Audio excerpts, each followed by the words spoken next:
ఇది మన సూర్యనారాయణ వెళ్ళిపోయారా?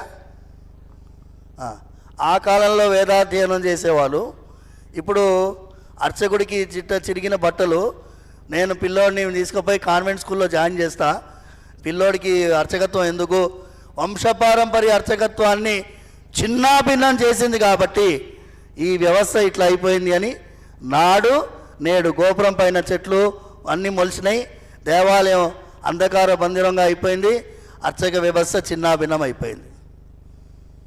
నేను ఈ చిన్న పెన్నుతో కార్టూన్, చిన్న దాసుడు వేసిన కార్టూన్. రెండోది ఇంకోటి, ఆ కాలంలో రాజులు మాన్యాలు ఆభరణాలు అన్నీ ఇచ్చారు. ఇప్పుడు ఈయన అంటున్నాడు అన్నీ అమ్మేశాం సార్, భూములు అమ్మేశాం, ఆభరణాలు అమ్మేశాం, ఇక విగ్రహాలు మాత్రం మిగిలాయి సార్ అంటున్నాడు వాడు.